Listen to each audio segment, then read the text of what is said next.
भगवद्गीता अध्याय 4 श्लोक 7।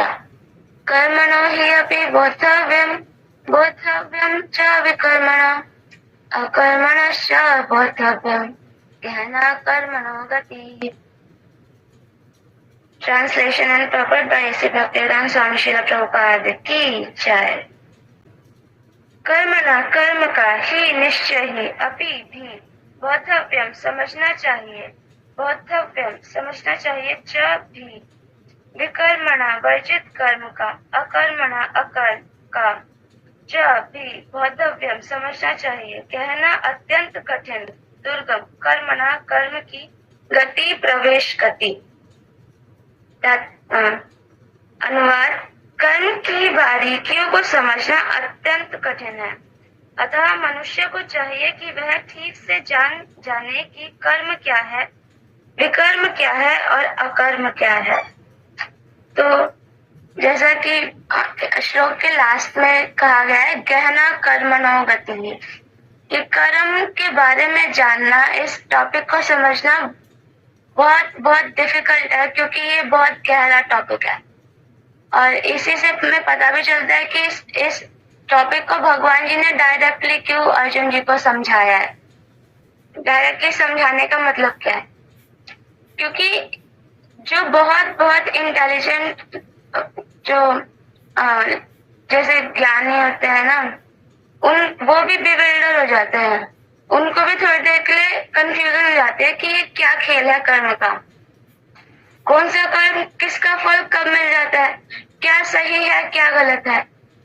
तो इसको समझना बहुत मुश्किल है। अब यहाँ पे 3 प्रकार के कर्मों के बारे में बताया गया है।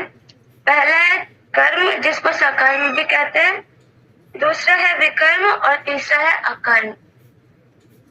जो कर्म होते हैं यानी सकर्म, जो नॉर्मल कर्म होते हैं, वो हम किसी इच्छा के साथ करते हैं। हमारे अंदर मतलब पहले से होता है कि ये मैं करूंगा तो मेरे को ये फल मिलेगा। जैसे जिसको सकाम इसलिए कहा जाता है क्योंकि इसके अंदर हमारी लेने की कॉन्शियसनेस होती है। जैसे कि किसी ने कुआं खुदवा दिया या फिर कुछ डोनेशन कर दी, तो उनसे हमें जो फल मिलते हैं, जैसे जो भी फल मिलते हैं, हमें स्वर्ग जाने का मौका मिलता है। तो ये सारी चीजें, ये जो सारे कर्म होते हैं वो सकर्म कहलाते हैं। दूसरा है विकर्म। विकर्म वो सारे कर्म जो शास्त्रों के अगेंस्ट में होते हैं, जो शास्त्रों में कहा गया है उसके अगर अगेंस्ट में जाए तो वो विकर्म हो जाता है। जैसे कि रात में जगना या फिर गलत कार्य करना, नॉन मीट ईटर्स जो होते हैं, किसी जीव की हत्या करना, तो ये विकर्म होते हैं। और तीसरा है अकर्म। अकर्म को 2 प्रकार से समझ सकते हैं। पहला जो असली मीनिंग है अकर्म का, कि हम अपने सारे कर्म भगवान के लिए कर देते हैं, भगवान को समर्पित कर देते हैं, जिससे उसका अपोजिट रिएक्शन नहीं आता, तो वो अकर्म हो जाता है, जिससे हम इस मटेरियल बॉन्डेज से बच जाते हैं। और दूसरा, कभी कभी जो निर्विशेषवादी है वो इसका मीनिंग निकाल लेते हैं कि हमें कर्म करने ही नहीं चाहिए। अगर हम कर्म करेंगे नहीं तो हमें उसका फल मिलेगा नहीं, तो हम इस मटेरियल बॉन्डेज में तो फंसेंगे ही नहीं। जबकि ऐसा हो नहीं सकता, क्योंकि हमने 3rd चैप्टर में पढ़ा था कि अगर हम शांति से एक जगह बैठ जाए, कर्म करना छोड़ दे, कभी भी हमारा मन कर्म करता रहेगा, उसके अंदर इच्छाएं बनती रहेगी। अब हमारे जैसे 3 प्रकार के शरीर है, एक हम आत्मा, ऊपर मन बुद्धि अहंकार, और उसके ऊपर ग्रॉस बॉडी जो हमारी है। जो मन होता है वो इसीलिए बना गया है, इसीलिए हमारे पास है, क्योंकि वो उसके अंदर मटेरियल इच्छाओं को मतलब बनाता रहता है, मैन्युफैक्चर करता रहता है कि मुझे ये करना है, फिर ये करना है, काश मेरे पास ये होता वो होता। तो ये जो सारी इच्छाएं होती है ना, वो मन अपने अंदर बनाता रहता है।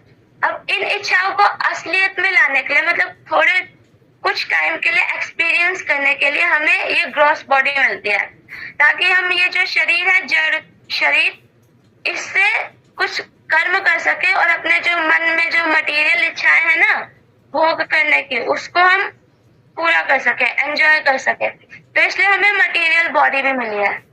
लेकिन ये जो दोनों चीजें वो मटेरियलिटी यानी भौतिकता से जुड़ी हुई है। अगर हमारे अंदर भोगने की इच्छा ही खत्म हो जाए तो ये मन भी, हमें ना मन की जरूरत पड़ेगी ना हमें इस भौतिक शरीर की जरूरत पड़ेगी। और वही समय आएगा जब हम गोलोक धाम जाने के लायक बन सकेंगे, क्योंकि उस समय केवल हमारी आध्यात्मिक इच्छा यानी भगवान की सेवा करने की इच्छा होगी। तो ये अकर्म के दो मीनिंग हम समझ सकते हैं। आगे तात्पर्य में पढ़ते हैं, यदि कोई सचमुच ही भव बंधन से मुक्ति चाहता है तो उसे कर्म, अकर्म तथा विकर्म के अंतर को समझना होगा। अब हमें पता, अगर हमें यही पता नहीं होगा कि हम जो कार्य कर रहे हैं वो सही है या नहीं है, वो हमें भौतिक बंधन से बचाएगा या नहीं बचाएगा, तो हम कैसे मतलब मुक्ति की ओर आगे बढ़ सकते हैं अगर हमें पता ही नहीं होगा कि क्या सही है क्या गलत है। जैसे कि अगर एक स्टूडेंट है, उसको ये नहीं पता कि मुझे पढ़ाई करनी है, मुझे सुबह जल्दी उठना चाहिए, मुझे रात में लेट नहीं सोना चाहिए, या वो पढ़ाई नहीं करता, सारे अलग कार्य करता है, तो वो पास तो नहीं हो सकता या फिर वो अपनी स्टडीज में आगे नहीं बढ़ सकता। उसी प्रकार हमें अगर नहीं पता होगा कि भगवान ने हमें क्या करने के लिए कहा है और क्या करने के लिए मना किया है, वर्जित किया है, तो हम मुक्ति की ओर अग्रसर नहीं हो पाएंगे। कर्म, अकर्म तथा विकर्म के विश्लेषण की आवश्यकता है, क्योंकि यह अत्यंत गहन विषय है, बहुत इंपॉर्टेंट विषय है, तभी तो भगवान ने समझाया। कृष्ण भावना अमृत को तथा गुणों के अनुसार कर्म को समझने के लिए परमेश्वर के साथ अपने संबंध को जानना होगा। अगर हमें भगवान के साथ अपना संबंध पता चल गया, तो जैसे कि हमारे अंदर जो मन में इच्छा आती है ना, वो तभी आती है जब हम खुद को कुछ समझते हैं। अगर मैं समझूं कि मैं एक स्टूडेंट हूँ, तो मेरे दिमाग में सारे कार्य आ जाएंगे कि स्टूडेंट को क्या करना चाहिए। अगर मैं सोचूं कि मैं एक जॉब वर्कर हूँ, एम्प्लॉय हूँ, तो मेरे दिमाग में कार्य आ जाएंगे कि मुझे सुबह उठ के ऑफिस जाना है, ऑफिस में मुझे ये काम है, मुझे ये सब करना है।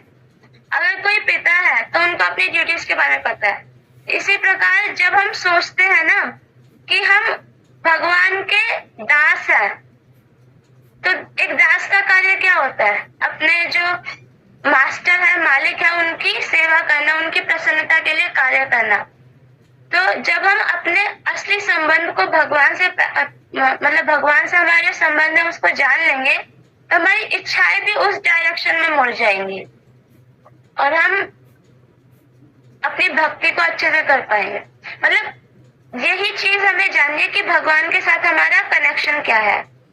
और दूसरा हमें बताया गया कि कर्मों को समझने के लिए परमेश्वर के साथ संबंध को समझना होगा, तभी हमें पता चलेगा कौन सा कर्म हमें करना है और कौन सा कर्म नहीं करना है। दूसरे शब्दों में, जिसने यह भली भांति समझ लिया है वह जानता है कि जीवात्मा भगवान का नित्य दास है और फल स्वरूप उसे कृष्ण भावना अमृत में कार्य करना है। संपूर्ण भगवत गीता का यही लक्ष्य है। प्रभुपाद यह कहते हैं कि संपूर्ण भगवत गीता का यही लक्ष्य है कि हमें पहचानना होगा कि हमारी असली आइडेंटिटी क्या है। हम भगवान के नित्य दास हैं। इस भावना अमृत के विरुद्ध सारे निष्कर्ष एवं प्रमाण विकर्म या निषेध कर्म है। अगर हम कृष्ण भावना अमृत में आ जाते हैं, अगर हम कृष्ण कॉन्शियस बन जाते हैं, तो हमारे कार्य अपने आप शुद्ध हो जाएंगे, सारे कर्म अकर्म अपने आप बन जाएंगे और उससे अलग जो भी कार्य है वो सारे निषेध कर्म ही तो है। भगवान ने हमें एकादशी दे दी, भगवान ने हमें भगवत प्रसाद दे दिया, भगवान ने हमें अपने बारे में जानने के लिए इतने बड़े बड़े वैष्णवों का संग दे दिया, भगवान ने कीर्तन दे दिए, भगवान जी ने श्रवण करने के लिए वैष्णव दे दिए, भगवान जी ने प्रभुपाद दे दिया हमें, भगवान जी ने प्रभुपाद की पुस्तकें दे दी हमें, भगवान जी ने हमें ब्रह्म मुहूर्त दे दिया, भगवान जी ने हमें अपना नाम दे दिया जपा करने के लिए, भगवान जी ने हमें सब कुछ दे दिया। इतनी सारी तिथियां दे दी, जन्माष्टमी तिथि दे दी, राधाष्टमी तिथि दे दी। अब अगर हम फिर भी गलत कार्य कर रहे हैं तो मतलब हम इस जो वर्ल्ड का असली जो कार्य हमें करना है, मोटिव है, हम उससे दूर भागने की कोशिश कर रहे हैं और जानबूझकर गलत कार्य कर रहे हैं, अपनी आंख बंद करने की कोशिश कर रहे हैं ताकि हमें पता ना चले। मतलब ताकि हम सोचे कि हम बच गए। जैसे कि एक कबूतर होता है ना, अगर उसको लगता है कि बिल्ली सामने आ गया है और उसको बचना है तो वो अपनी आंखें बंद कर देता है। उसी प्रकार हमारे सामने माया देवी सामने खड़ी है, हमें पता है कि क्या करना है क्या नहीं करना है, बट हम अपनी आंख बंद करके, हम नहीं, मैं जैसे जो भौतिक बंधनों में बंधे हुए जीव है, वो आंख बंद कर लेते हैं, वो भागने की कोशिश करते हैं कि क्या पता भगवान ना है, क्या पता हमें अगला जन्म मिलेगा ही नहीं। बट ये सारी चीजें तो शास्त्र में हमें बताई गई और प्रूफ भी है कि क्या हमें करना है क्या हमें नहीं करना है।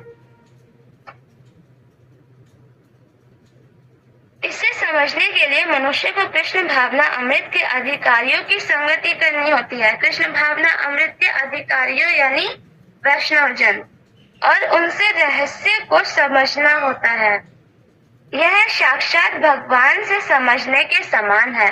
हमारी जो डिसाइप्लिक सक्सेशन है यानी गुरु परंपरा, उसमें जो नॉलेज है वो सीधा श्री भगवान से आती है। भगवान जी ने जो अपने शिष्य को बताया, उन्होंने फिर अपने शिष्य को बताया। तो ये जो नॉलेज का ये जो परंपरा है ये बोनाफाइड है, मतलब इसमें कोई गलत नहीं है। अगर क्योंकि जो हमें हमारे गुरुदेव बताते हैं वो यही तो बताते हैं जो उन्होंने अपने गुरु से सुना, और अल्टीमेटली ये चेन सीधा भगवान जी के पास पहुंच जाती है। तो जो ज्ञान सीधा भगवान से आया वो कभी गलत नहीं हो सकता। अन्यथा बुद्धिमान से बुद्धिमान मनुष्य भी मोहग्रस्त हो जाता है। बुद्धिमान से बुद्धिमान मनुष्य भी मोहग्रस्त हो जाता है। अगर हम अकेले बैठ के स्पेकुलेशन यानी सोचने की कोशिश करें कि ऐसा इसीलिए हुआ, ऐसा इसीलिए हुआ, या हमें ये करना चाहिए, तो हम बहुत जल्दी भटक सकते हैं। इसलिए हमें हमेशा अपने गुरु से मतलब सलाह लेनी चाहिए, उनकी आज्ञा का पालन करना चाहिए। जैसे बहुत हमने बड़े बड़े ऋषियों के एग्जाम्पल को भी सुना है कि वे चले गए ध्यान करने, लेकिन जब उनके सामने कुछ अड़चने आई या उनको भटकाने की कोशिश की गई तो वो भटक भी गए। मतलब हम अकेले सब कुछ, वो मतलब जिन जिन ऋषियों के बारे में हमें बताया गया है शास्त्रों में, वो तो बहुत महान है, जिनका नाम भागवतम में आ गया, श्रीमद् भागवतम में आ गया, उनकी तो पोजीशन ही बहुत ऊपर है। अगर वो भी बेविल्डर हो सकता है तो हम क्या चीज है। इसलिए हमें हमेशा मतलब गुरु के साथ रहना चाहिए या वैष्णवों से रिलेटेड ही रहना चाहिए, वैष्णवों के एसोसिएशन में रहना चाहिए। अब ये जो 3 प्रकार के कर्म है इसको एक एग्जाम्पल से समझते हैं। एक तो अगर हमारे पास बॉल है मैग्नेट की, और उस मैग्नेट की बॉल को हमने नॉर्मल बॉल दीवार पे फेंका, मान लो लकड़ी के दीवार पे फेंका, तो वो वापस आ जाएगी। बट अगर उसी बॉल को हमने किसी मेटल की दीवार, मेटल के सरफेस पे फेंका, तो वो उससे जाके चिपक जाएगी। जो कर्म हम भगवान के लिए करते हैं वो मैग्नेट बॉल के समान है जो आयरन पे चिपकी हुई है, मतलब लोहे की दीवार पे चिपकी हुई है, उसका हमें कोई रिएक्शन नहीं मिलता। अगर हम अच्छे कार्य करें तो हमें अच्छा फल मिलता है, फिर हम स्वर्ग में जाते हैं या उससे वहां पे जाके हमें बहुत सारे सुख मिलते हैं। लेकिन जैसे जैसे वो कर्म खत्म हो जाते हैं फिर हमें इस धरती पर आना पड़ता है। किसी बड़े परिवार में आ गए, अमीर घर में आ गए, क्योंकि जो हमने अच्छे कर्म किए थे उसका कुछ ना कुछ फल धरती पर भी दिखाई देता है। अब हम उस बड़े अमीर घर में आ गए तो वहां पे बहुत ज्यादा चांस होता है कि हम गलत कार्य में लग जाएं, और फिर दोबारा से हम डिग्रेड हो जाते हैं, फिर दोबारा से हम गलत कर्म विकर्म करने लग जाते हैं और हमें नरक में जाना पड़ता है। और ये साइकिल चलती रहती है और ना जाने कब से चली आ रही है। इस साइकिल से बचने के लिए भगवान हमें बता रहे कि हमें अकर्म करना चाहिए, यानी भगवान को समर्पित अपने सारे कर्म करने चाहिए। अब वो हम जैसे कि सुबह उठते हैं, हम ब्रश करते हैं, तो हम ये सोच सकते हैं कि भगवान के दर्शन करने जाऊंगा तो मुझे स्वच्छ हृदय से स्वच्छ शरीर के साथ जाना है। तो ये हम भगवान को हमने इन्वॉल्व किया तो ये कर्म का फल खत्म हो गया, ये अकर्म बन गया। हम भोग बनाते हैं, तो भोग बनाते समय अगर हम ये सोचे कि ये भगवान को सर्व करने के लिए हम बना रहे हैं, खत्म हो गया। अब उसको हम भगवान को भोग लगा देंगे, उसका कोई रिएक्शन हमें मिलेगा नहीं। हम पढ़ाई करते समय ये सोचेंगे कि अभी मैं पढ़ाई करूंगा तो मतलब मेरी बात दूसरे सुनेंगे, इन्फ्लुएंशियल बनेगी मेरी आवाज, स्वाति का जन्मदिन दूसरे पता है मेरे से आपको? सुनेंगे तब मैं अपना प्रचार कर सकता हूँ। तो जो मन में हमारे ये भाव आ गए ना, वो कर्म के फल को खत्म कर देते हैं और वो अकर्म बन जाता है, वो भगवान की सेवा में कर्म लग जाता है। अगर हम स्टार्टिंग में ऐसा नहीं कर पाए तो हम मतलब ऐसा अमरेंद्र प्रभु ने कहा था कि अगर हम ये नहीं कर पाए तो कर दी। बस एक कार्य हम कर सकते हैं कि हर 15 मिनट में हम भगवान के मंत्र हरे नाम जाप करेंगे, यानी हरे कृष्ण महामंत्र बोलेंगे और उसके बाद कहेंगे भगवान जी पिछले 15 मिनट में या 20 मिनट में या 1 घंटे में मैंने जो भी कार्य किया है वो मैं आपको समर्पित करता हूँ। ऐसा बोलते बोलते वो समय आएगा जब ये सही में हमारे जो कर्म है वो भगवान को पूरी तरीके से समर्पित होने लग जाएंगे। अब मैंने एक बहुत अच्छी लाइन पढ़ी थी, उसमें लिखा था कि जो कर्म है ना उसके जो रिएक्शन होते हैं वो इस पे डिपेंड नहीं करते कि हमने कार्य क्या किया है, पर इस पे डिपेंड करते हैं कि उस कार्य को करने के पीछे हमारी कॉन्शियसनेस क्या थी, हमारी चेतना क्या थी। यानी किसी ने मान लो कुछ सेवा करी, मंदिर में डेकोरेशन की सेवा करी, उसके दिमाग में आया कि मैं ये कर रहा हूँ, दूसरे लोग काश इसको देखें और मेरी प्रशंसा करें, इसको जो मैंने बनाया ना इसको सबसे आगे टेम्पल में लगाना चाहिए ताकि सभी लोग देखें और सभी मेरी तारीफ करें। अब ये कार्य होना भगवान की सेवा के लिए चाहिए था, लेकिन हमारे पीछे मनोवृत्ति क्या है कि मेरा फेम हो, मेरी प्रशंसा हो, एट लास्ट की मेरी खुशी के लिए, अपनी खुशी के लिए मैं ये कार्य कर रहा हूँ, तो ये अकर्म में काउंट नहीं होगा क्योंकि हमारे भाव को देखा जाता है, कर्म को नहीं देखा जाता है। जैसे कि एक शास्त्रों में एक घटना आती है कि एक बार एक ब्राह्मण थे, वो सुबह अपना गायत्री कर रहे थे नदी में, तब उन्होंने जब हो गया ना तब उन्होंने देखा ना कि एक गाय भागते ही आ रही है, वो डरी हुई भागते आ रही है और वो उनकी कुटिया में जाके छुप जाती है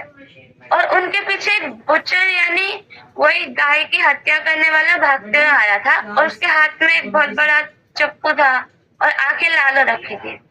तब वो उस ब्राह्मण से पूछता है कि तुमने यहाँ गाय देखी? एक गाय जा रही थी। अब एक ब्राह्मण का धर्म क्या होता है कि उसे सत्य बोलना चाहिए हमेशा, लेकिन क्या वहाँ सच बोलना सही था? तो यही उन ब्राह्मण ने सोचा कि यहाँ पे सच बोलना सही नहीं है, बेशक से ये मेरा धर्म है, लेकिन इस समय उससे ऊपर एक डिवाइन धर्म मेरा है, इम्पोर्टेंट धर्म मेरा है कि उस गौ की रक्षा करनी है। तो वो वहाँ पे कई जगह लिखा हुआ है कि वो बोल देते कि मैंने नहीं देखा, और कई जगह लिखा हुआ है कि मेरी आंखें देख नहीं सकती, ऐसा उन्होंने कहा, और गाय बच जाती है। तो हमें हर समय ये ध्यान रखना चाहिए कि हमारे भाव क्या है किसी कार्य को करने के। जैसे कि देखा जाए तो अर्जुन जी है और दुर्योधन है, दोनों एक ही कार्य कर रहे हैं, दोनों के हाथों में बाण है, धनुष है, दोनों के दोनों चैरियट पे खड़े हैं ना, रथ पे खड़े हैं, युद्ध भूमि पे खड़े हैं और वो दोनों फाइट कर रहे हैं वॉर में। लेकिन जो अर्जुन जी कर रहे हैं वो कृष्ण भावनामृत में कर्म कर रहे हैं, लेकिन जो दुर्योधन कर रहा है वो विकर्म है, वो गलत कार्य कर रहे हैं। क्योंकि जो अर्जुन कर रहे हैं वो भगवान की प्रसन्नता के लिए कर रहे हैं, और जो दुर्योधन कर रहा है वो यश के लिए कर रहा है, शक्ति के लिए कर रहा है, अपनी प्रसन्नता के लिए कर रहा है। तो मेन जो होता है वो हर कर्म के पीछे हमारे भाव क्या है वो होता है, और कर्म तो डिपेंड कर जाता है हर एक सिचुएशन के ऊपर। अब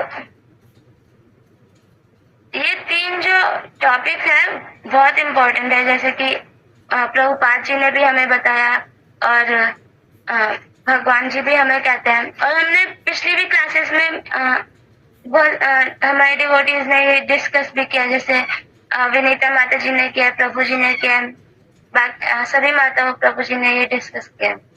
और ये हमारे दिव्य ज्ञान चैप्टर के अंदर आ गया। दिव्य ज्ञान यानी डिवाइन नॉलेज। और ये डिवाइन नॉलेज सही में अगर हम देखो, नॉलेज का एकमात्र यही हमें चाहिए नॉलेज से कि हमें पता चल जाए डिस्क्रिमिनेशन क्या होता है, क्या सही है और क्या गलत है।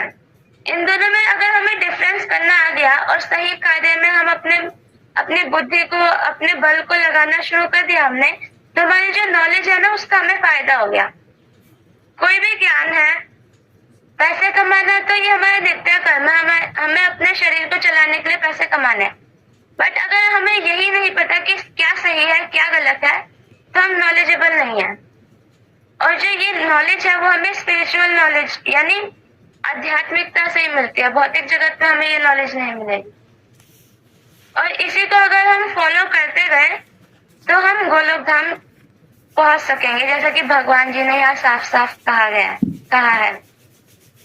जैसे कि फिश होती है, सैल्मन फिश, सैल्मन वो पैसिफिक ओशियन के बीच में रहती है। अब वो जब समुद्र के करंट आते हैं तो वहां वो अंडे देती है, और उसके जो अंडे होते हैं ना वो तैर के दूसरी साइड चले जाते हैं। जब वो अंडे हैच होते हैं तो उसमें से उसके बच्चे निकलते हैं, छोटे छोटे सैल्मन फिश निकलती है, और वो करंट के अगेंस्ट जाते हैं। और वो अगेंस्ट करंट के मतलब दूसरी तरफ जाने के लिए बहुत शक्ति चाहिए होती है, बहुत शक्ति का प्रयोग करना पड़ता है। अगर हमें दूसरी तरफ जाना है ना ओशियन करंट के, यानी पानी का बहाव इतना तेज होता है कि हम उस दूसरी तरफ तैर नहीं सकते, लेकिन वो छोटे बच्चे उन जन्म लेते हैं, उनका एक कार्य ये होता है कि वो उन्हें दूसरी तरफ तैर के जाना है, और वो तैर के मतलब बिना कुछ सोचे समझे वो तैरने लग जाते हैं, और उनका पूरा जीवन निकल जाता है उस ओशन करंट को पार करने के लिए, क्योंकि बहुत बड़े बड़े ओशन करंट्स आते हैं पानी के अंदर।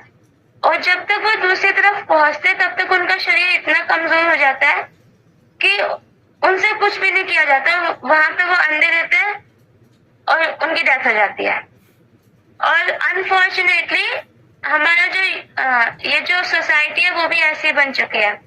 हमारा जन्म होता है, हमें नहीं पता हमें क्या करना है, फिर हम स्कूल में चले जाते हैं, फिर हम वहां पे अपना टाइम वेस्ट करते हैं, हम पढ़ाई करते हैं पैसे कमाने के लिए, फिर हम पैसा कमाना शुरू कर देते हैं, फिर हम सोचते हैं कि हमें ये भी चाहिए वो भी चाहिए, हम उसे जुटाने की कोशिश करते हैं।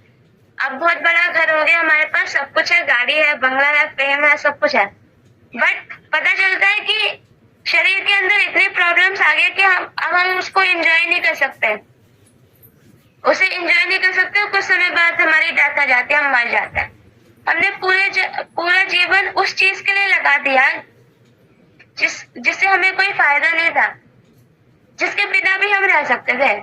जो हमारे लिए इम्पोर्टेंट है वो तो हमने किया ही नहीं, यानी कृष्ण भावनामृत, भगवान का नाम लिया नहीं। जो हमारी असली प्रसन्नता है उसको तो हमने जिया ही नहीं, अनुभव ही नहीं किया, तो जीवन का फायदा क्या हुआ।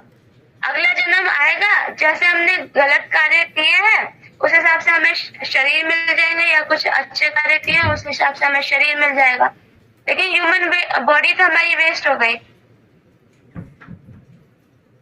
अब भगवान हमें बताते हैं ना कि हम एंजॉयर नहीं है, हम भगवान के सर्विटर है, हम उनकी सर्विस करने के लिए बने हुए हैं असलियत में।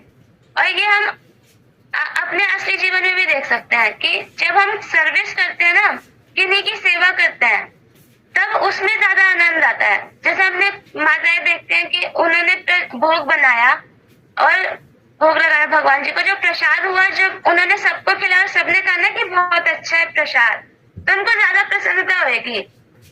और तब नहीं जब वो अकेले खा रही है तब उनको इतनी प्रसन्नता नहीं होगी। जब हम सर्विस करते हैं और दूसरा खुश होता है ना, तब हमें ज्यादा प्रसन्नता होती है। ये हम एक्चुअली में देख सकते हैं। जैसे कि बच्चे भी पढ़ाई करते हैं ना, तो उनके अंदर ज्यादा ये नहीं होता कि मेरे को फर्स्ट आना है, या फर्स्ट आऊंगा तो मेरी इमेज बन जाएगी पूरे स्कूल में। उनको लगता है कि मेरे मम्मी पापा खुश हो जाएंगे अगर मैं फर्स्ट आ गया तो यही सबके अंदर देखा जाता है, कोई बच्चा हो या बड़ा हो, सर्विस करने में सबको आनंद आता है, क्योंकि हम सच्ची में सर्विस करने के लिए बने हैं। हमारे पास 5 इंद्रियां हैं एंजॉय करने के लिए। आंखों से कुछ अच्छा हमने देख लिया, हाथों से कुछ अच्छा टच कर लिया, स्किन से, कुछ अच्छा टेस्ट कर लिया, कुछ अच्छा सुन लिया। तो केवल ये 5 चीजें हैं जिससे हम सुख का अनुभव कर सकते हैं। बट दुख का अनुभव, दुख के लिए हमारे पास कितनी सारी चीजें हैं। एक उंगली के अंदर सुई चुभ गई, कितना दर्द होएगा। थोड़ी सी स्किन कट गई, कितना दर्द होएगा। आंखों में कुछ चला गया, बाल किसी ने नोच दिए, स्किन मतलब खून निकलने लगा, चोट लगी। तो ये अनगिनत चीजें हैं जिससे हमें दुख हो सकता है। लेकिन सुख पाने के लिए केवल 5 इंद्रियां है ना। आंखें, कुछ अच्छा सुन लिया, खा लिया, सुन लिया, टच कर लिया, बस। इसके अलावा हम ज्यादा एंजॉय भी नहीं कर सकते। ये हम देख भी सकते हैं क्योंकि हमारा शरीर इस प्रकार से बना ही नहीं है। हमें कुछ अच्छा लगता है, हमें कुछ गाने अच्छे लगते हैं, हम सुनते हैं, 5 मिनट बाद, 10 मिनट बाद, ज्यादा से ज्यादा 15 मिनट बाद हम बोर हो जाएंगे, हमारे कानों में दर्द होने लग जाएगा, हमें लगेगा कुछ अलग चलाओ। हम उसको ज्यादा देर एंजॉय नहीं कर सकेंगे। हमने कुछ खा लिया, हमें अच्छा लगा, हम ज्यादा नहीं खा पाएंगे। 1 गुलाब जामुन, 2 गुलाब जामुन, 3 गुलाब जामुन, 4 गुलाब जामुन, उसके बाद खाएंगे तो शरीर का सिस्टम खराब हो जाएगा। हमारा शरीर एंजॉय करने के लिए बना ही नहीं है। तो ये तो इंद्रियों की बात होगी। अब हमारा शरीर जैसे कि 3 लेवल पर एग्जिस्ट करता है, एक आत्मा, मन, बुद्धि, अहंकार और शरीर। शरीर ज्यादा देर तक एंजॉय नहीं कर सकता, ये हमने देख लिया कुछ एग्जांपल से। लेकिन मन के अंदर शक्ति होती है कि वो थोड़ा सा ज्यादा एंजॉय कर सकता है शरीर से ज्यादा। जैसे कि हम रात में थक कर आए तो कंप्यूटर में कुछ अच्छी सी कुछ मूवी वगैरह देख ली तो हमारा मन बहल जाता है। बेशक फिर शरीर थका हुआ हो, लेकिन हमने कुछ अच्छा देख लिया या सुन लिया तो हमारे मन को लगता है कि हाँ, हमने कुछ अच्छा एंजॉय किया, और वो थोड़ी देर के लिए खुश रहता है। शरीर से थोड़ा सा ज्यादा एंजॉय करने की कैपेसिटी मन के पास है, लेकिन जो आत्मा की एंजॉय करने की कैपेसिटी है उसको हम नाप नहीं सकते हैं। आत्मा आनंद इतना मतलब वो एंजॉय कर सकती है ना। जैसे कि हम भक्त को ही देखते हैं, जो भक्त बहुत सालों से कृष्ण भावनामृत में बहुत ग्रेट है ना, बहुत ज्यादा एलिवेटेड जो डिवोटीज होते हैं, वो उनको अपने शरीर की कोई चिंता नहीं होती। वो दिन भर, वो सुबह 2 बजे उठ जाएंगे, जपा करेंगे, मंगल आरती करेंगे, कीर्तन करेंगे, डांस करेंगे, प्रचार करेंगे, बुक का वितरण करेंगे, वो पूरे दिन काम करते रहेंगे, 18 आवर्स का वर्क करेंगे। लेकिन हम ये नहीं देखेंगे कभी भी कि वो थके हुए हैं। हमेशा उनके मुख पे स्माइल होती है, हमेशा उनके मुख पे स्माइल होती है, और वो असली एंजॉयमेंट होता है। जो लोग अम्यूजमेंट पार्क में जाके एंजॉय करते हैं वो असली एंजॉयमेंट नहीं होता, क्योंकि थोड़ी देर बाद ही वो एंजॉयमेंट खत्म हो जाती है। लेकिन जो भक्त एंजॉय करते हैं, भक्तों के पास जो एंजॉय करने की कैपेसिटी होती है ना, उसको कोई नाप ही नहीं सकता। जैसे श्रील प्रभुपाद ही कहते हैं एक इंटरव्यू में, जो विदेशी लोग होते हैं उनसे सवाल पूछते हैं कि आप कार्य करते हो और आपको कुछ मिलता भी नहीं है, सैलरी भी नहीं मिलती, आप पूरे दिन यही करते रहते हो, आपका कुछ इच्छा है क्या इससे वापस लेने की? जैसे कि आप जपा करते रहते हो पूरे दिन, तो आपकी क्या इच्छा है? भगवान से क्या मांगना चाहते हो आप? जो पूरे दिन आप भगवान का नाम लेते हो, आपको कुछ चाहिए क्या भगवान से? कोई ना कोई तो इच्छा होगी आपकी। तो प्रभुपाद कहते हैं कि हमारी एक इच्छा है भगवान से, इसलिए हम जपा करते रहते हैं पूरे दिन। तो वो पूछते हैं कि क्या? तो प्रभुपाद बताते हैं कि हम चाहते हैं कि हम अगले जीवन में भी ऐसे ही जपा करते रहे, उससे अगले जीवन में भी ऐसे ही जपा करते रहे। जब तक मतलब हम है ना, जब भी हम मटीरियल वर्ल्ड में हो, स्पिरिचुअल वर्ल्ड में हो, कहीं पे भी हो, हम भगवान का नाम जप करना चाहते हैं। तो जो वो रिपोर्टर्स जो होते हैं ना, उनका वो कंफ्यूज जाते हैं कि ये क्या हुआ, क्योंकि जप करने में जो आनंद आता है ना ग्रेट डिवोटीज को, एलिवेटेड डिवोटीज को, वो मैं समझ नहीं सकते, यानी जो मटेरियल लोग होते हैं वो समझ नहीं सकते। जैसे कि एक एग्जांपल है कि किसी व्यक्ति को पीलिया हो रखा है, जॉन्डिस हो रखा है, बीमार है। अब उसको सही करने का भी इलाज जो डॉक्टर बताते, कहते गन्ने का जूस पियो, तो जब वो गन्ने का जूस पीते हैं तो उनको कुछ मिठास नहीं आती, उनको वो कड़वा लगता है। वो सोचते हैं कि ये क्या पिला दिया, तो मीठा भी नहीं है, ये अच्छा नहीं है। लेकिन जब वो जूस को पीते रहते हैं, उसी से वो सही भी हो जाते हैं और कुछ समय बाद उसको उसका असली स्वाद भी पता चल जाता है। वैसे ही बेशक से जो अभी हम छोटे से लेवल पे हैं, मैं छोटे से लेवल पे हूँ, या जो भी डिवोटीज है जो अभी अभी जुड़े हैं, उनको जपा करने में अभी बेशक से आनंद ना आ रहा हो, क्योंकि अभी हमें बीमारी हो रखी है, भौतिक जगत की बीमारी हो रखी है। अगर हम जपा करते रहे तो इसी से हमारी बीमारी ये हट जाएगी, ऊपर से हमें आनंद भी आना शुरू हो जाएगा। बाद में हमें असली जो स्वाद है ना भगवान के नाम में, वो भी आना शुरू हो जाएगा। तो नॉर्मल मतलब इतने इम्पोर्टेंट टॉपिक में से हमें यही समझने को मिलता है कि हमें जो भी कार्य करना है वो भगवान को समर्पित करके ही करना है, और कुछ भी शास्त्रों के अगेंस्ट में नहीं करना। शास्त्रों के अगेंस्ट में मतलब कृष्ण भावना अमृत से हमें बाहर नहीं निकलना, क्योंकि इसके अलावा जो भी करेंगे वो विकर्म या सकर्म में हमें फंसा ही देगा। लेकिन जो भी हम भगवान की प्रसन्नता के लिए करेंगे उसमें हमारा तो बहुत ज्यादा फायदा है, और उससे हमारा जो हायर जो हमारा एलिवेशन है वो भी हो जाएगा।